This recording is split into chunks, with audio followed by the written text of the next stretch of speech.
Ces panneaux annoncent une déviation de 12 km sur des routes sinueuses, en place depuis plus d'un an pour rejoindre Siliana, 25 000 habitants, chef-lieu du gouvernorat du même nom. Fin novembre, ces habitants se sont soulevés, notamment pour plus de considération. 5 jours de grève générale à l'appel de la section locale du principal syndicat tunisien, l'UGTT. Siliana incarne toute une partie de la Tunisie, l'intérieur du pays, qui s'est soulevé il y a 2 ans et qui aujourd'hui ne voit pas de changement. On n'a rien gagné sur le plan social.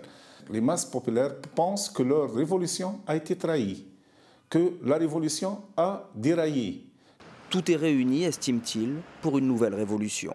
Devant le gouvernorat de Siliana, des hommes observent un sit-in, réclamant un emploi après plusieurs tentatives d'immolation par le feu.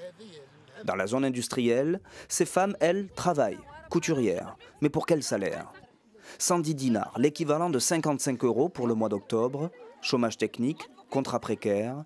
Pour elles, la révolution de la dignité n'en a que le nom. C'est le même système qu'avant, les salaires c'est pareil, on a même l'impression qu'ils ont diminué. Là, parmi celles qui sont ici, celles qui vous parlent, vous, journalistes, celles qui sont connues pour se faire entendre, revendiquer leurs droits, c'est sûr qu'elles n'auront pas de travail pendant 1 mois ou 2. Une révolution pour rien, il faut être patient, répondent les autorités. Et peut-être changer complètement le système.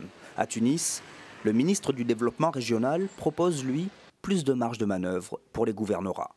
Si nous désirons répondre fidèlement à la révolution tunisienne, la solution est dans la décentralisation et dans la déconcentration.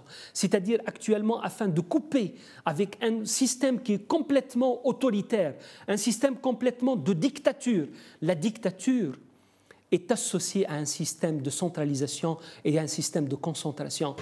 L'intérieur du pays délaissé, pourtant beaucoup de ces régions jouissent d'un atout inexploité. Le tourisme vert, une nouvelle piste envisagée par les autorités tunisiennes. Mais avant d'en tirer les fruits, il faudra être patient.